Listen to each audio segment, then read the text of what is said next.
Well, anyway, Eckhart said something really funny. Oh, my God. That laugh is way too genuine. Like, way too genuine. Well, it was very funny. My prediction, not funny at all, whatever this is going to be. Okay.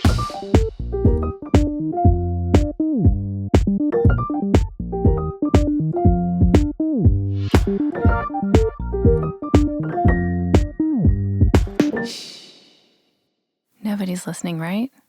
Hi, Andy. Hello. Oh, it's Christmas. It is Christmas time. Well, it's Christmas Eve is when this comes out. Oh, yeah. One of the best nights of Christmas time. Yes, it is. And therefore, I'm so excited to talk with you for an hour. Shh, don't wake up the kids. So Santa's not listening. Yeah. Hey, is Santa listening? Yes. Is Jolly Saint Nick out there listening? It's me, B, a.k.a. Santa, is listening. And they said, I binged the F out of BETH'S and fell in love with you both there and have been hooked to NLR. The honesty, playfulness, humor just makes my day. Don't ever stop. Love it. Listening from CO, Colorado, maybe? Yeah, thank you so much. That is so nice. Listen, we had a bit of a Christmas miracle last week or a couple days ago. BETH'S was number 3 of all podcasts on the Apple charts, which is insane. I honestly thought, are we getting, have they revived the show Punk'd? And they're targeting independent podcasters? Well, here's the thing. We've been doing this for a long time. A long-ass time. And I've got news for you. Today's our 200th episode of Nobody's Listening It is? Right. Oh my gosh. Which feels fantastic too. Yes. But before Nobody's Listening Right, we had a plethora of podcasts. I looked into it. Too many. We have, I think, over 1,200 episodes out there in the world now. Most are on Patreon. Most are on patreon.com/Nobody's Listening Right. Also, just to say it, we're also going to discuss our Christmas card, which people can see if they go to our Instagram. Of course, we're going to obscure our children's faces. They didn't sign up for any of this. None of this bullshit. Yeah, those poor kids. Mm-hmm. Do you think they're going to grow up and hate podcasting? Oh yeah, they already do. No, Otis loves it because he gets to be naughty. What does that mean? Like when I was doing my makeup. Yeah, looking good. Thank you. For this here episode, I'm in my robe. I'm cozy. I got my mug of coffee. I was taking extra time to get ready. Mm-hmm.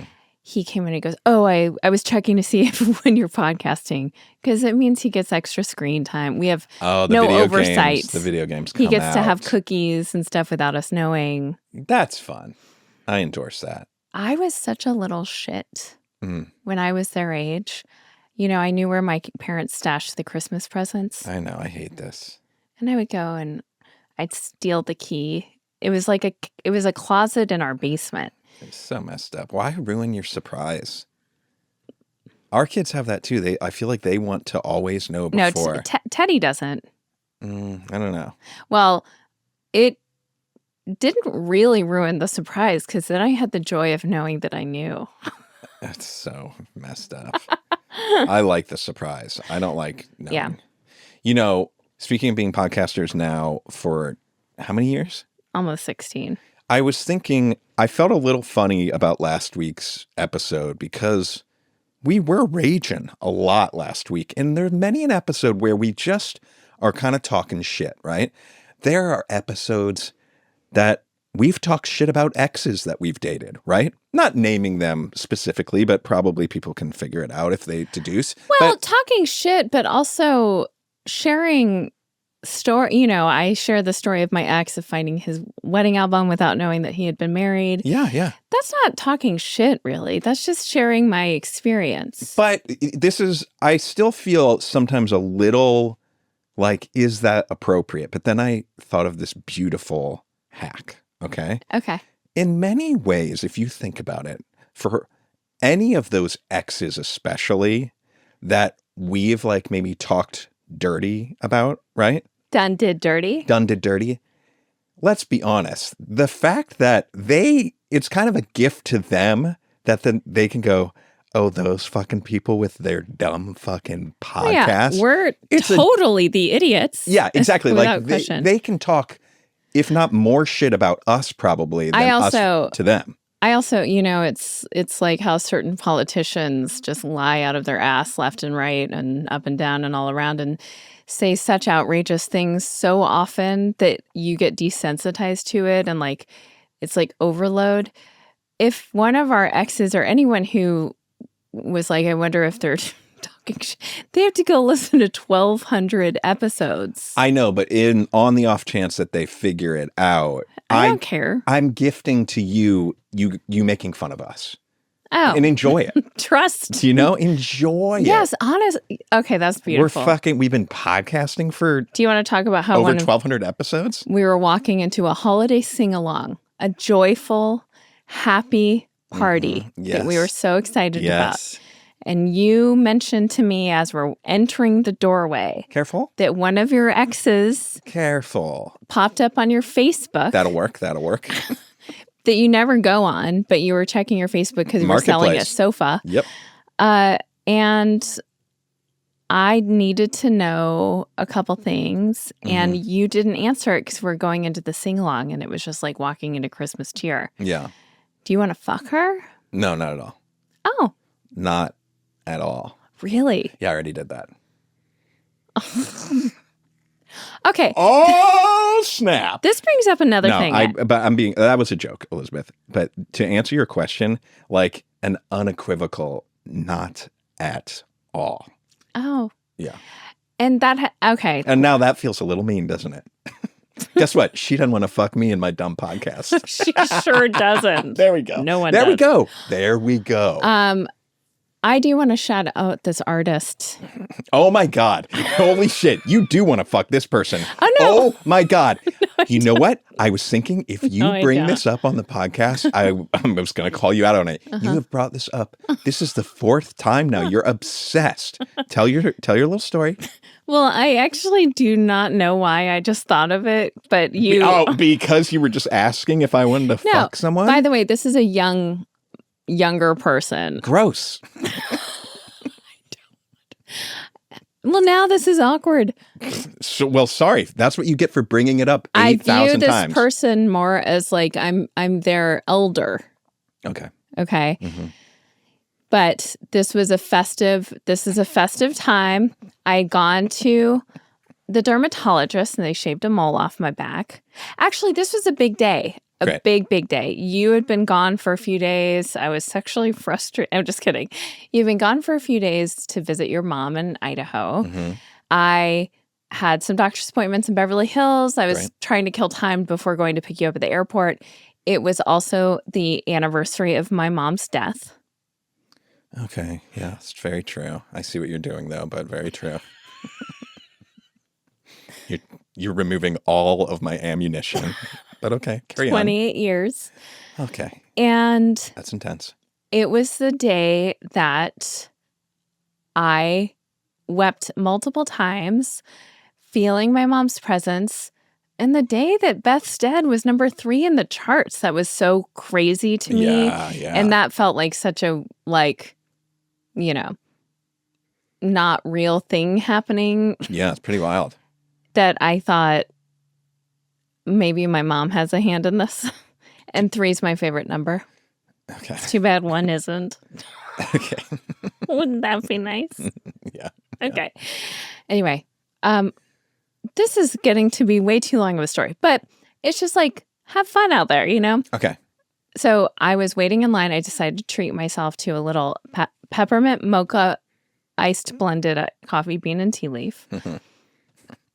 Once in every 5 years, you don't have maybe. To qualify it. It just, you wanted a fucking festive holiday drink. I don't get it. Just carry on. Okay, whatever. I'm waiting for it. And they're 2 young guys. And they look at me and I was like, okay, what's about to happen? Because I could tell something was about to happen. Did they? They whipped their dick out. Okay. It's so weird. They had 1 dick. No. They're going to hear this, which is great. Whatever. No, they were adorable and they're young. And I felt... When you say young, make Qualify that so I know what I can say. 20s. Oh, okay, great. Yeah, not like 17 or something. But I still feel Okay. I'm still like I could be their mom for Great, sure. great. And they said like Olivia, and I was like no, and I thought they're waiting to meet someone and they think I'm Olivia, and then they were like Lindsay, and then it got interesting, and I was like no, what are you about? You know? Oh, God. And then This how you're lighting up right now is so gross. It's grotesque. I know this story like word for word because I've heard it so many fucking times now. No. And it happened yesterday. This is pathetic. You are pathetic. Okay. Don't disparage them because of me being I'm pathetic. not disparaging them at all. Well, whatever. To be very clear. They were playing a game where they're trying to guess people's names, and they finally got to mine, and then I was playing guessing their names back, and it was fun. And one of them is a music artist, and I got to know a little bit more about them. And he was there with his manager. His name is Drake, and That's not even his name. Did you do that on purpose? It's Duke. Did you do that on purpose? His name is Duke, and his moniker is "Hey Duke, you suck." Okay. And his manager's name is Adam, and we had a nice, but it made it fun waiting for coffee. We had fun. They were at the Coffee Bean? Yeah, and then we were walking out to the parking lot. They were parked there, and then he, playing on this game, he goes, "Which car do you think is mine?" So we did a guess my car game. Was it a fancy car? No, and but a real good car, you know? Did you tell them that you're married? Yes. Did you tell them, look I at me in also the had eyes. my ring and stuff. Fine. Did you tell them I'm a music producer? No. Okay, that's pretty telling. I feel like any time there's a hint of someone that does music that you talk to when I'm not around, you're like, my husband's a music producer. Okay. So that tells me a lot about your motivation with these young men. Why? What do you think it tells you? Because I'll tell you. You want to fuck. Don't you think, okay, just so you know, I'm going way back to UCB, New York, when I was in a video for my friends Doug and Dan. They were making little like comedy shorts back then. Yeah. And I told Doug, like, you and I were either newly married or dating or whatever. And I said, he's a music producer. And he goes, you just got 10 times hotter. Oh, good God. So if that were my angle, I definitely would have shared it. Now, I didn't share it because at first I thought this is like the name game and then we're moving on. I didn't know that our conversation was going to continue because we happened to be walking in the same parking area. Destiny. Then I thought, because I was like, oh, I'll check out your artist thing. I'm also hesitant sometimes to be like, my husband's a, because I don't know. In LA, everyone's a something. Well, when all the ladies are up on my, what do they say, jock at Coffee Bean and Tree That's Leaf, what they say. when I'm waiting for stuff, and when they're like, I'm a TV writer, I'm like, yeah, guess what? My wife is too.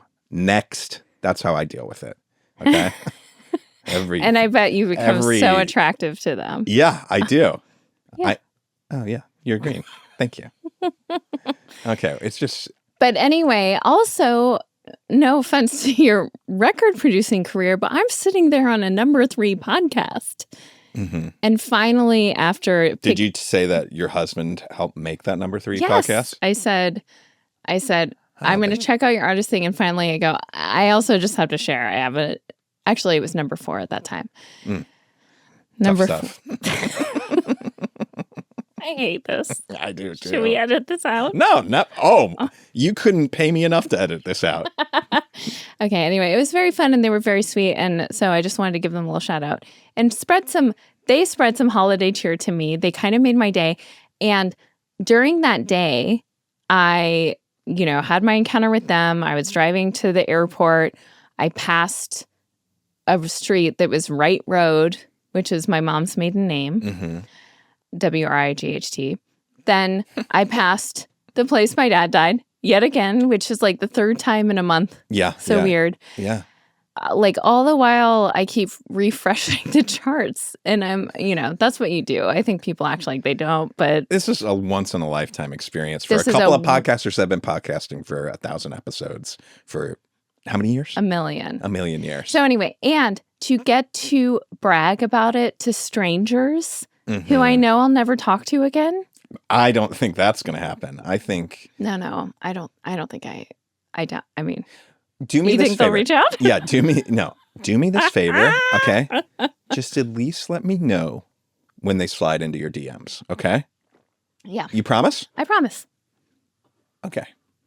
Great. They were very nice young men. I believe you, actually. And I don't None like of that this you're is on- sexualizing it. I'm like a big sister to them. I mean, it was also really interesting, and big sister is being generous. I'm a mom. Like, it's all very interesting also because I was acutely aware of that dynamic in a way that I don't think I've experienced before. Yeah. Where to them, they're like, oh, we're having fun talking to this mom type. But maybe it was more of a MILF type. I don't think so. Okay. Thank you. Don't sell yourself short, but okay. Okay. Wow. God. Wow. Oh, you're annoyed with me. Yes. Great. Yeah. You know who would never do this? Who? Hey, Duke, you suck.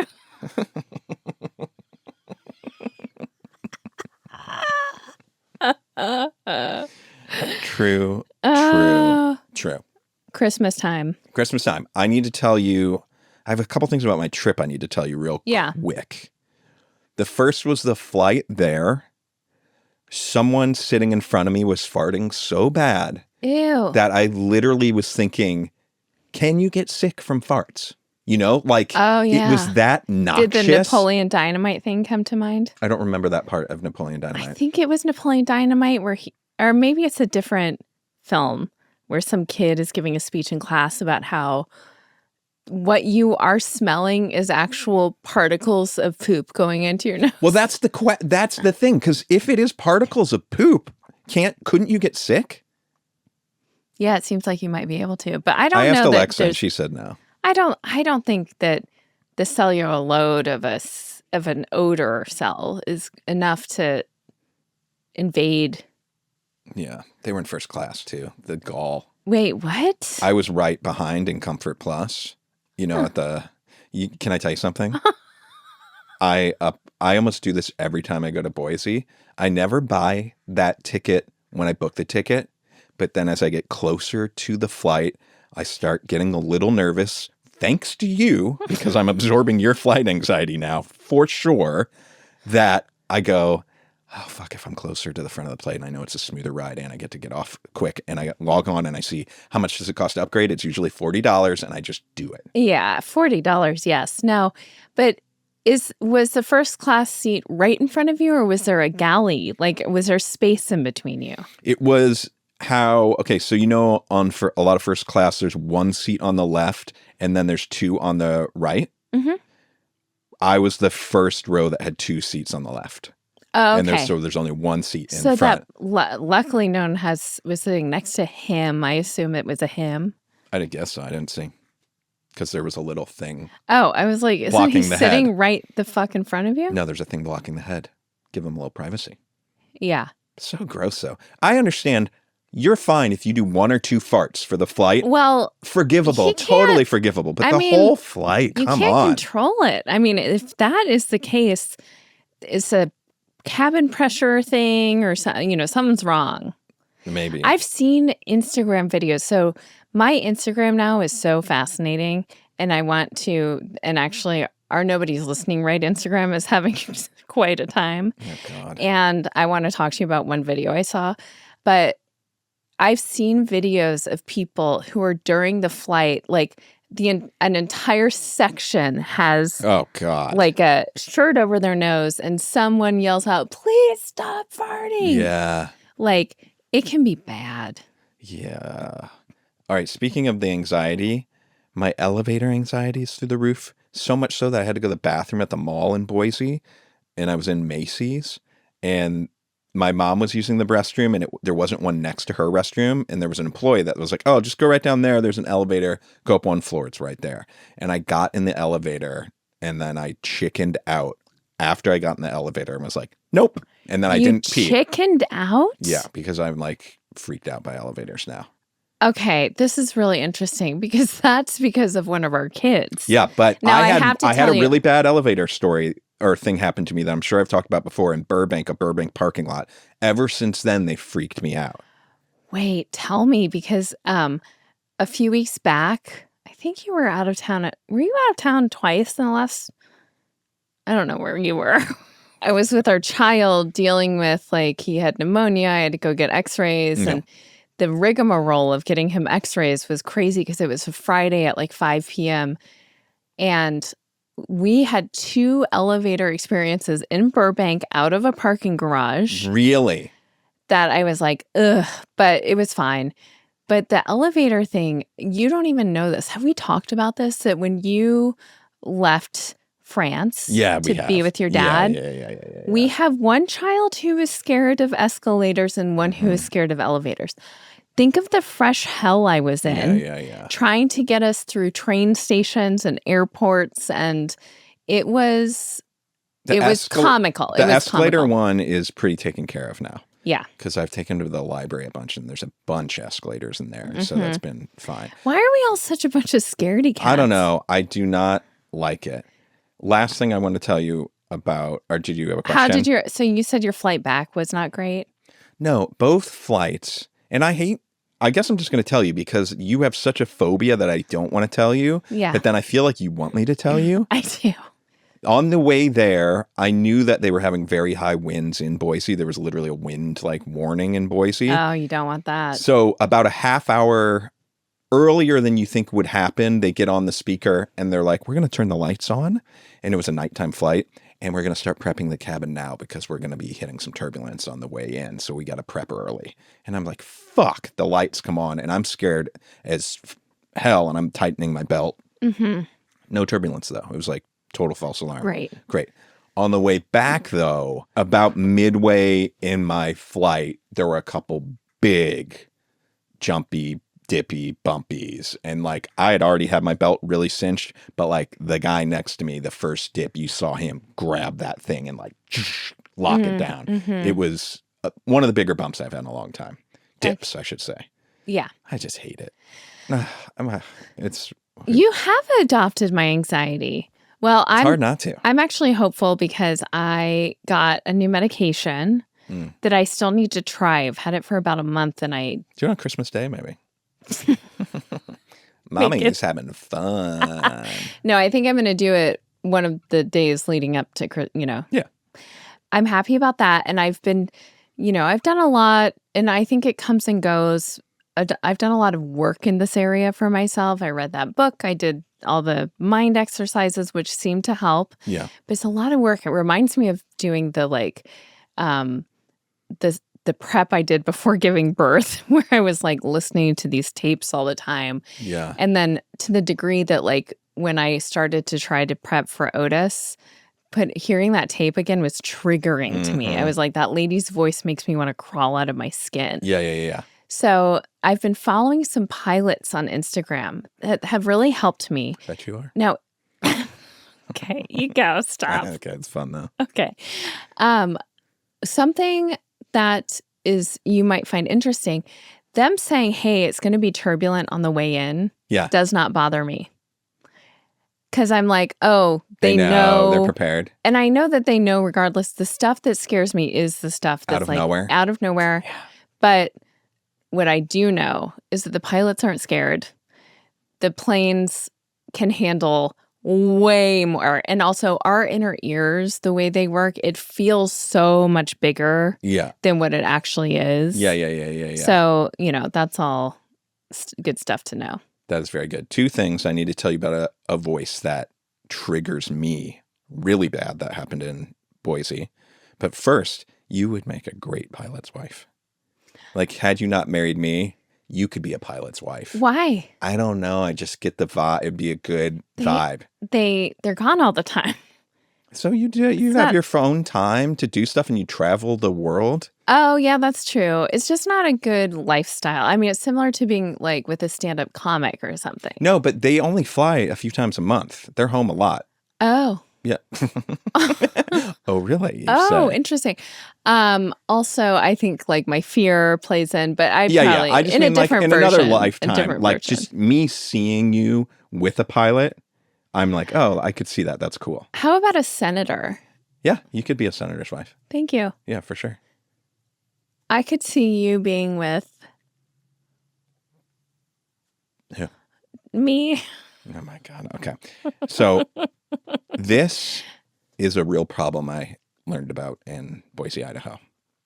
A senior citizen problem. Okay. You know, my mom watches a lot of YouTube these days. Yes. Okay. And I'm getting some work done at the dining room table at her house. I got my AirPods in, and she's sort of adjacent in the living room watching YouTube, it turns out. And all of a sudden I hear this voice, and I'm like, not that fucking voice. And I pull out my AirPods, and the thing I hear the voice saying in the YouTube video is it's some sort of video that's explaining why it's okay to cut someone out of your life. And I'm like, what are you listening to, Mom? And she's like, oh, it's interesting. And I go, Mom, this is AI. This is not real. Oh, no. And she goes, what? And it's this voice that triggers me so bad. Is it a female or male voice? I'll play you a snippet of it. But this particular channel is called, hold on, let me look it up. Did you tell her to stop watching it? Yes, she didn't know that it was I'm like, that's not a real human talking. And also the content is not necessarily real at all. Well, it is. It's really interesting. You know, I feel like we've been talking about this, but the algorithms sometimes can kind of tell you who you're becoming. And it's interesting because there has been Oprah just did this whole thing about people going into the holidays for people who have cut family out of their lives and stuff. So I feel like it's in the zeitgeist. Oh, interesting. Okay. I'm very fortunate that I, love all of my family and would never have cause to do that. But I do think there's empowerment for people who are in toxic situations with parents or whatever, siblings, whatever. Well, this wasn't even necessarily about family. Well, it's not even the content. I just want to say, I feel like AI was oh, this is in the zeitgeist. And there was this thing I saw, who knows if it's real on Instagram, but a woman gave ChatGPT this prompt. Yeah. And it came back with some statistic, and she was blown away by the statistic. And she said, please cite the source for that statistic. And it came back and said, I cannot find any sources. And then she said, it was a hallucination. She said, why then did you tell me that? And it said, we AI is trained to tell humans kind of what they want to hear, basically. Right. Yeah. So it's a little alarming that your mom is being fed by AI. Hey, it's cool to cut well, listen, your son out of you. The channel's called Candle of Wisdom. Oh, boy. There's a banner that says knowledge speaks, but wisdom listens. Candle of Wisdom is a channel for independent, rational, and wise seniors who continue to grow sharper with age. But can I just tell you some of the names of the videos? This is why old men smell bad. Don't miss the point. The truth about older men who live alone without a woman. I'm 65. I avoid people more than ever. Here's why. It's just... Oh, no. It sounds so depressing. It's so depressing. I mean, that's going to drive elderly loneliness is such an epidemic right now.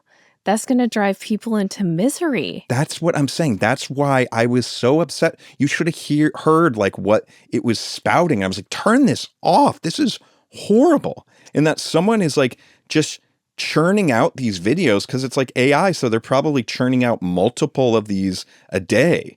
No one cares about your stuff after 70. Keep these 5 harsh truths in mind. Jesus Christ. Yeah. 12 ugly things you do in old age. Everyone notices, but no one tells you. Oh, my God. And let me just play you the voice so you can be enraged by this voice. Well, I kind of am curious about one of them that you said. The ugly things? No. Which one? It was old men without women. Why they smell, or not that one? It was after that one? Yeah. 5 things men over 60 want from their women? No. But I am curious. Yeah, play that one. What was why older men are choosing to stay single? No, that was not it. I'm 65 and I avoid people more than ever. Here's why. No, just whatever. It's not that important. Just, Whoa. Hold on, though. After 70, be wise to keep these 5 things secret from your family. I'm curious. Yeah, what is that? Oh, no, this is so bad. Okay. It's just like... When we step past the age of 70, life tends to feel clearer in many ways, yet more complicated in others. It's infuriating. That's why today, we're talking about 5 important kinds of information older adults should avoid sharing too freely with family. This isn't about creating distance. It's about staying safe, staying respected, and protecting the independence you've built over a lifetime. Oh my So God. let's get right into it without I wandering guess you'll be here around, one. because your time and attention are valuable. Money has always been a sensitive subject, Keep it locked but down. after 70, the stakes change. Your financial situation isn't just about numbers anymore. I don't Whatever. know. I can see your mom. I mean, I can see anyone who's... Anybody. It speaks to them. It's going like, oh yeah, because that's a fear that it's preying upon. I'm going to be losing my independence. My family is going to be like coming in and taking over. And oh gosh. It's crazy. But I'm like, it just bums me out that someone is making this, you know? Yeah, they're baddies out there. They're not... I don't even want to say that. Like, I'm really trying to Eckhart Tolle my way through things right now. Yeah. And I love it. I mean, the days that I listen to him. Yeah. Oh, he's so funny. You know, he talks about like how we seek happiness in our partner, like, or we expect our partner to make us happy, or our job, or our house, or our whatever. Yeah. Circumstances. You make me happy. You make me very happy. Our house makes me happy. Same. My work makes me happy. Yeah. Go on. Well, here's the kicker. Here's the kicker, is that when you accept that they are not there to make you happy, and in fact, like what our experience here exists to do is to make you conscious, then you will find happiness in those arenas. Great. But if you are expecting someone, I mean, you kind of go through life this way. You have very low expectations of everything. Okay. Very low, rock bottom. That you kind of, anything good that happens, you're like, whoa. It's like, nice. But not even, that's not fair. I'm half joking about rock bottom. You truly just let go. Like, you make something, and I admire that, and I could use more of it. Like, you make a podcast, put it out, you don't even think about it. Whereas I'm like, oh, what's the vibe? What's going on Reddit? You know, and oh, sure. You're just like, you move on to the next, which There's is some so things healthy. I care about, but I have learned, I think that moving on is great. Well, anyway, Eckhart said something really funny. Oh my God. That laugh is way too genuine. Like, way too genuine. Well, it was very funny. My prediction, not funny at all, whatever this is going to be. Okay, let's hear. Well, he just has, I wish you would listen to him sometime and we could like kind of enjoy it. Okay. What? Do your best. Okay. He was telling a story about a man who sent his ex a text, okay, and said, existing without you is making me so miserable, it's almost like you're here. Okay. Someone sent that to somebody. Existing without you. Yeah, like being without you. You not being here is making me so miserable, it's almost like you're here. That's pretty funny. Yeah. But was Eckhart being funny, or was he making fun of the guy that sent that text? No, he's being funny. But it was a real story? Yeah. So he was kind of dunking on that guy. No, not really. Kind of, I guess. But I also understand what that person meant. Yeah.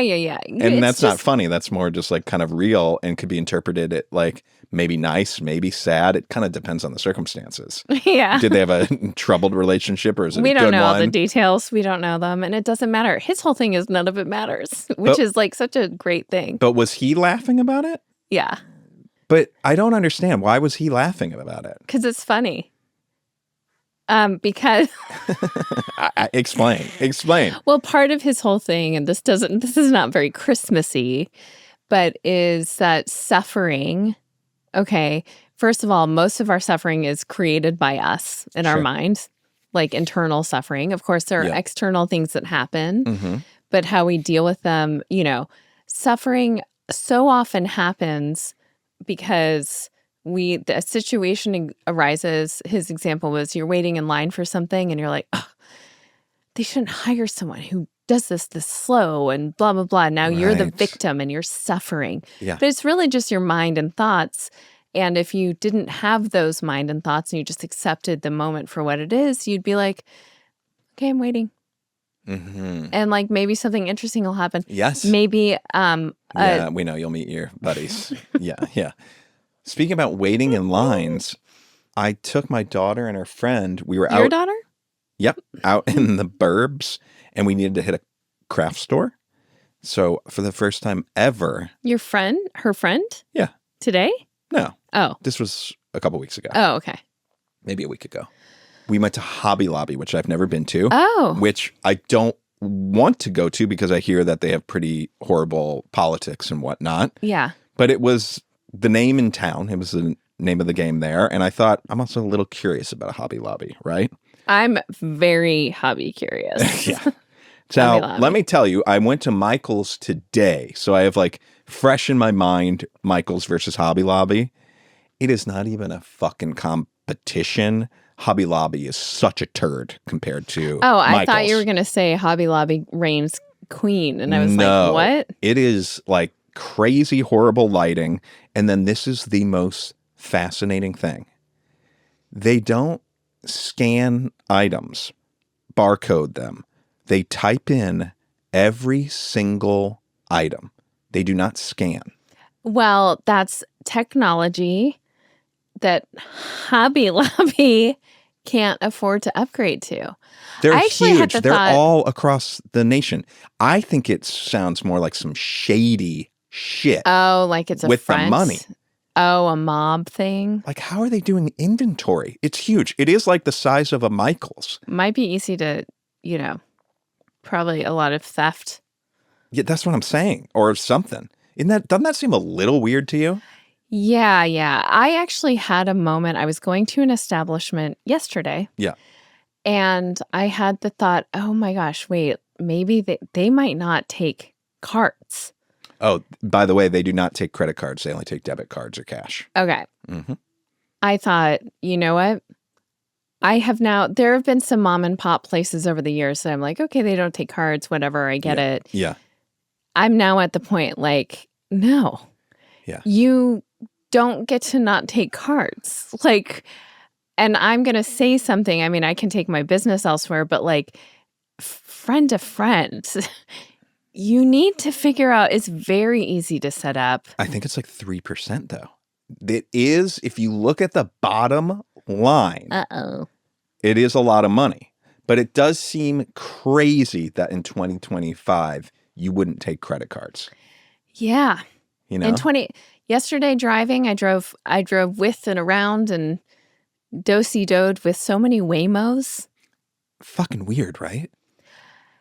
Yeah, but you know what? I'm like pretty on board with it. Yeah. I was ruminating on it as I was kind of, Waymo and I were going the same way for quite a while. Yeah. And we were kind of weaving in and out and and I really thought, this is awesome. Okay, for so many reasons. For people with disabilities, for senior citizens, So there's no one there to help them in and out of the car, right? Mm-hmm. Well, speaking of, now there have been a few creepy experiences. I don't want to drag Waymo into it, but autonomous share ride situations where someone is waiting in the back. Yeah. Did you see the one with the parent were sending the kids and there was someone in the trunk? Happened last week. Ew. But they're becoming popular with parents because parents would rather send their kids Yes. in a car without a creepy adult than, which I get. Yes, I get that too. And also, I forget what the statistic is, but if all cars on the roads were autonomous, there would be at least 30% decrease in road deaths, which I'm all for. Yeah. I was listening. I bet they stop at stop signs, which other motherfuckers are not doing. They absolutely do. I was listening to the Vergecast, which is a big like tech podcast, and they were doing their predictions for 2026. And one of the hosts was saying Waymo is like gonna have its moment sort of in the like culture. Yeah. Like for us, it's crazy and we're experiencing it right now. And it is like, holy crap, but it's gonna be rolling out to more cities. And then they were like, and unfortunately, there's probably going to be some sort of horrible thing that's going to throw it into the conversation as well, right? And it's going to get so complicated because no matter what happens, even if it's like, yes, this tragedy happened, and comparatively, this exact same tragedy has happened, 100,000 times this year in the country with normal drivers. For us to point to and be like, a robot did it. It's going to make things really complicated, and like there's going to be big fights about it. Well, that's like there's, this also concept of that's an issue, and it is an issue, I believe, of in certain accidents, the cars will have to decide whose life is more valuable. Okay. Really? Yeah. I see what you mean. If all cars are autonomous, and I'm talking out of my ass, I don't fully understand this, and of course there are concerns, just like technology and the internet and online and the way it does like color and stuff like that. People of color are oftentimes, I can't think of a perfect example here, but they are like the way our technology works, it does a disservice to people of color all the time in like small and big ways. Oh, interesting.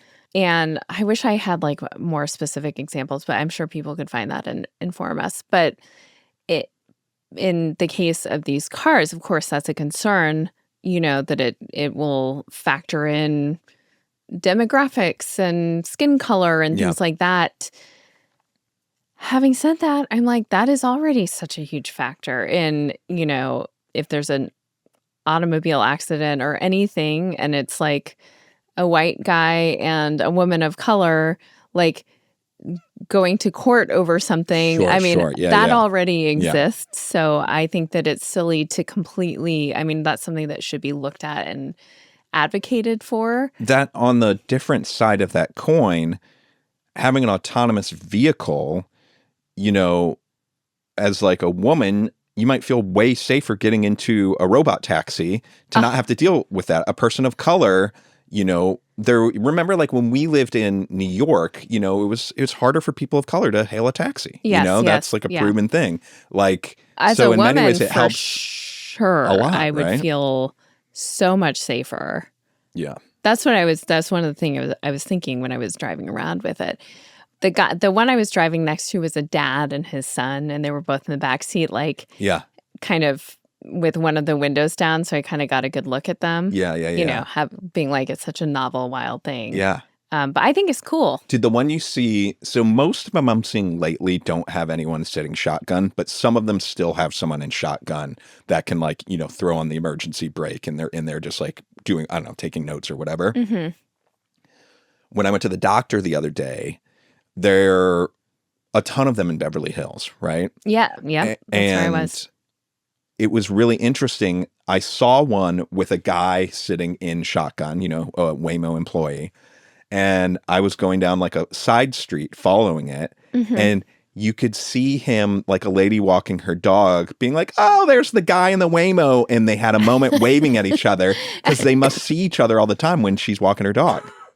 Oh my God, I love that. It was so funny. And he's like a little celebrity. And like, what an interesting job to be that guy that's sitting in the autonomous car that has to like, you're surrendered to the thing for hours and hours at a time. And then also like fielding interesting questions. He's when people probably get in. like a scientist though.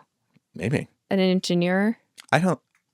This might be so out of school, but I don't think the people that they're hiring for that job are like the engineering people. Oh. Why not? I don't know. I'm getting more of a like scum of the earth vibe from those people.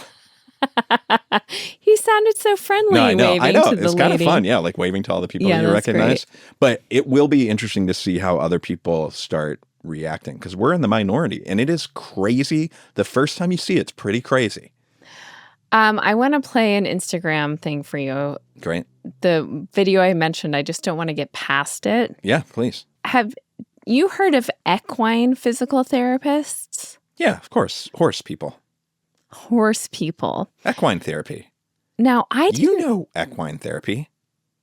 Okay, I know of people who have horses that does therapy for humans. Yes. And those are great. I'm talking about people who go and work on horses. What? They're horse like chiropractors or horse physical therapists. Oh, it's the other way around? Yes.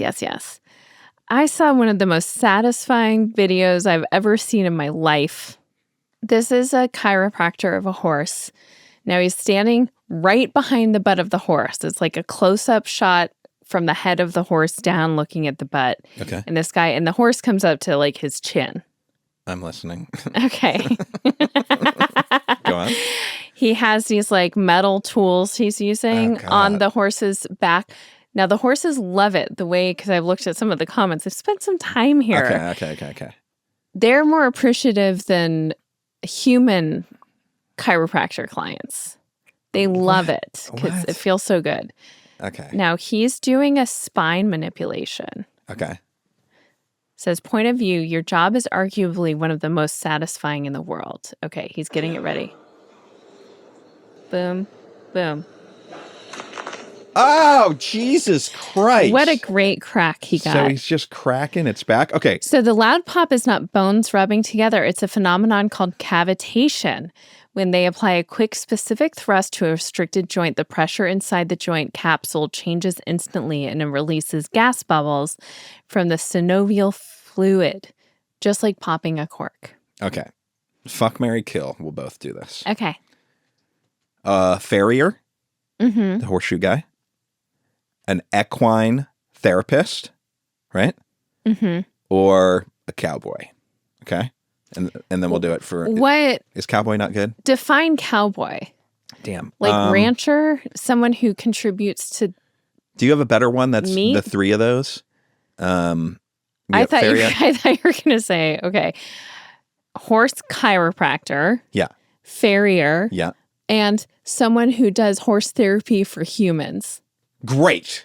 So they use horses... To help humans. Okay. Those are the three. F, marry, kill. You first. This is really hard. Oh, I don't like kill for any of them. Why is that an option? That's the game. Everyone knows the game. Do you want to change the kill to something? Kill? Why? We can't change the game. You're not actually killing them. It's just like this is a game like middle schoolers play. Okay. Yeah. I'm still going to fuck the farrier. Mm-hmm.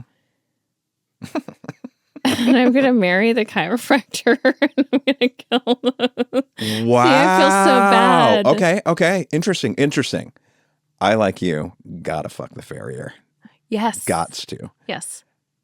And then I think, I've found out marrying a woman with a great heart can work out really well. So I think I marry the horse therapist for humans. But you don't want to fuck her. I'm marrying her. And then I think I'm killing the... chiropractor? Yeah, find something else to do with your life. Okay. I bet a bunch of farriers do this. Speaking of fucking... Or no, is that crazy? I don't think so. This it's is a more whole way different skill specialized. set. Yeah. Okay. Well, I wouldn't say it's more specialized. I think both are specialized. But it does beg the question, like, how many horses are there? Like, they have all these people whose entire livelihood, like... How do they know when the horse needs that? Horses it's such a cottage industry. Horse people are interesting, too. They are very interesting. Yeah. Do you find the horse lady as attractive as the horse man? No. It's different, isn't it? Yeah. And do you know what I mean? Yeah. I mean, horse girls, I understand why in high school you were attracted to horse girls. They do have like but I'm even thinking of like a But middle. if they stay with it for a long time. Yeah, what is that to you? I don't know. To me, that speaks like kind of power and control, which can be attractive. I don't know. Okay. I It reminds, this is so unkind, and this is not me being my best self, but it reminds me of when we were in the Republic of Georgia. Yeah. Now, war-torn country has been through so much, and like the people there were lovely and wonderful, but I was struck by the girls and women, and I'm talking from like 16 to 24. Yeah. Were so stunningly gorgeous. Yeah, I mean, yeah. every one of them was a model walking by you. You're like, holy shit. Mm-hmm. And then something happens at 25 and they all I don't know what happens, but a lot of like, just, you know, it reminded me of like the woman with the shawl in like Hansel and Gretel. Yeah. And, you know, this is so interesting that you're bringing it up because I'm trying to find a thread to what we were talking about before that makes any sense of this. Why did our conversation about horses and horse people lead you here? Oh, because I think that they just become totally like the hair starts turning into a horse tail. Of the human? Yeah, there's horse fur everywhere. Well, that comes with the territory. But I think there's some really made up humans that are in the horse game. Like, you're just thinking of Julia Roberts in that one movie. None of them are like that. This is, I actually, I don't know if you've ever said anything more offensive than what you've just said about horse people and the lovely people of the Republic of Georgia. Like, I know. It's really interesting. Come into me, and this is Christmas. This is not the Christmas fair. This isn't you. And also, but can I just say, Eckhart Tolle? Yeah. Who the fuck, kind of what you're saying about our exes and stuff, why the fuck does anyone care what some dumbass podcaster thinks? Make fun of us till your heart's content. I also am like, everyone should do, you know, we talk shit about how people like are the first on the dance floor dancing in a crazy way and whatever. Everyone should do whatever brings them joy, be it horses, be it walking around Republic of Georgia, be it dancing big. Joy is what it's at. If you can manifest joy, by all means, and who gives a fuck what some dumb piece of shit podcaster thinks, you know? Yeah. I also don't think like the way our meat suits look matters all that much. And I am talking mostly about looks when I'm like talking about this. I want to come back to something that you started this podcast off with. Yeah. You said something, and I forget what it was, but something about like, oh, it was about your ex. How you were like, I already did it. Oh, when I said, do you want to fuck her? Yeah. What is it about men? Mm-hmm. Is it like, I want to try all the flavors, and once I've had it, it's because we're watching Below Deck, and there was one specific storyline, and it's like, you know, a classic storyline of this guy is killing himself, bending over backwards to get in some girl's pants. Mm-hmm. Finally, she like relents. Yeah. And then he is repulsed. Yeah. What is that? Okay. What's that about? That's a whole different thing. Okay. That's when you have a bit of a attraction to someone, right? And you're like, ooh, I want to fuck them, right? And in some of those cases, you know, though, that like they're a little maybe like out there, or like maybe not your type. Maybe they're a little crazy. And that maybe is part of the appeal. It's a part of the puzzle. And you're like, but maybe I like it. Like, I like how her ass looks like right now. And she is a little wild. Like, oh God, I want to fuck her. Okay. Right. You know what I mean? Like, I want to really, really fuck her. Okay, right. Okay. Gross. But then it's like you hear of the clarity men can have after they release, right? Afterwards. I haven't heard of this. Post-nut clarity? Post-nut clarity. Oh, it's a whole thing. I have never heard part of post-nut clarity. Post-nut clarity. What are you talking about? I'm talking about post-nut clarity. It's a Well, thing. is this why, I mean, in high school, my friend who like would go to ranches during the summer and kind of had some summer romances with guys who were like Texas football player, high schools, Texas football players. They would say that their coaches, adult coaches, would tell high school boys. This is just like a scene out of Varsity Blues. No, this was real. And Okay. I'll tell you, I'll tell you off the air who it was specifically, and you'll be like, "Oh, to come." Yeah, there's two schools of thought. You could definitely, if you go down a rabbit hole on Googling this or maybe asking ChatGPT, I don't need to. Are definitely coaches or like trainers of boxers that say the opposite. Do not nut until after the big God, game. you guys are so obsessed with it. Are there any coaches who don't bring it up at all? Oh, no, if you're a coach, you got to bring it up. That's coaching 101. No, but getting getting back to your thing, I actually think that I think this is so much more prevalent for guys, yes, but I do think I can get you into the mindset that you'll totally understand this. You know, it's some guy that you're it's some guy that you're lusting after, but like he's dumb. Yeah. And you're just like, oh, but that would be fun, right? Yeah. And then you do it one time and it's pretty fun. Hell, it might have been really fun. Hell. But then you just kind of weigh everything and you go, God, that was really fun, but he's really dumb. I guess my question, you're talking about it like after you have sex with someone, then it's like, well, now I'm either going to treat them like shit and be repulsed by them, or we're getting married. I stepped a little bit out of post-nut clarity a little bit. Then there's post-nut clarity. That's just like your brain gets centered and like you're just going crazy because like all you're thinking about is like you want to have sex and then afterwards you think clearer. So there might be plenty of cases. I feel like how women are thinking most of the time. Mm-hmm. Yeah. Can you imagine? It's an advantage you have, probably. We do. Yeah. We have such an advantage. Yeah, yeah. Huh. Okay. Interesting. Don't you get it, though? It's like you're lusting after someone and then you're like,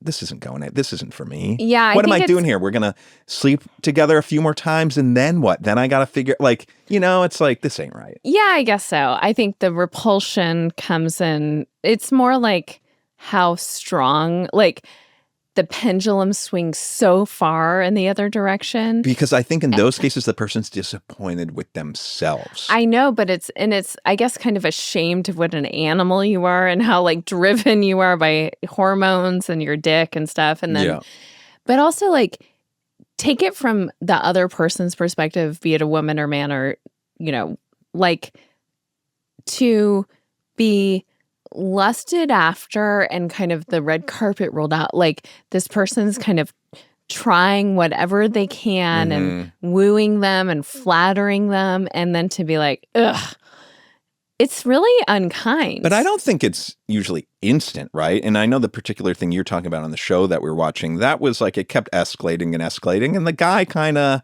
understand why he got the ick. Yeah. You know, we're talking about Below Deck season 3. That came out 10 years ago with Eddie and Rocky. Yeah. Okay. Well, I hope I don't ever have to face that again. What? You were the one going to the ranches? being someone like, wooing me or whatever, and then like heaven forbid Well, no one likes to get ghosted. Of course. Yeah. That's no fun. That's not going to happen to you. Why do you think it's going to happen to you? You just said, I hope it doesn't happen to me. Where someone like makes you, leads you on. And then you're like. Then ghosts you, right? I guess ghosting is one version of it. Yeah. Or just being a dick. Yeah. And being like, I don't see this working out. I mean, of course it makes that person feel horrible. Yeah. now you're getting into like the nuance of a dating too, because there's also cases where it's not like such a huge ick factor, and it goes both ways with any people in the scenario that they might not want to continue on. I think just like historically, Yeah. this is a thing, sorry, of men, not all men, but where they are heavily pursuing someone and treating them great and like wanting to be with them. And then the minute it happens, then they're like, fuck off. That's probably more of the cliche. Yes, you're right. It's a cliche. Yeah, it is a And cliche. it seems true. And that's kind of goes back to the whole thing of like, don't, what is it? Don't put a saddle on the horse if you're not going to ride or whatever. That seems pretty good. Yeah. There's a horse metaphor here for the taking. But also like, don't move in with someone until you're engaged. Well, think about this. Think of all these religious people that don't have sex until marriage. I think that's wrong. Whoa. What if you have post-nut clarity on the honeymoon and you're like, what did I do?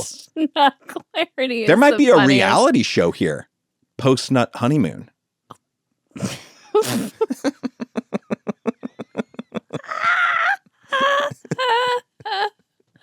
We wish you a Merry Christmas. We wish you a Merry Christmas. Yeah, I think it is so irresponsible to enter. I mean, in most religions, marriage is like a sacred thing. In our world, it's more of like a legal thing. But whatever, it's a binding, whether it be society or religion, big thing that you're getting into, and to have seen if you are sexually compatible. Bad. Not smart. Not smart. Not smart. But, also do you. Some people might not want to go to hell like you, Yeah. Christ was born tomorrow. Can't wait. Jesus, I mean. Christ. He's Jesus. He is. Yeah. Jesus Christ. Wait. Andy, you knew that. Yeah. Okay. I do sometimes get confused with the Father, God, and Jesus, though. Yeah. Father is God. Jesus is Christ. Christ our Savior. Mary is the mommy. Joseph is like a foster dad. Yeah. And the three wise men. What's interesting about Mary is she was the one that got sick of the dick. That's why you don't know where Jesus came from. Because she fucked some dude and was like, oh, no. Oh, my God. You're so off. Really? And we are going to if we have this conversation. I'm wrong.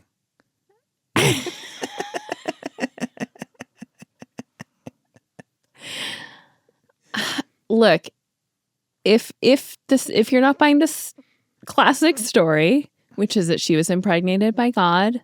Yeah. Oh, this is darker. It's even darker than what I said. Yeah, it's very dark.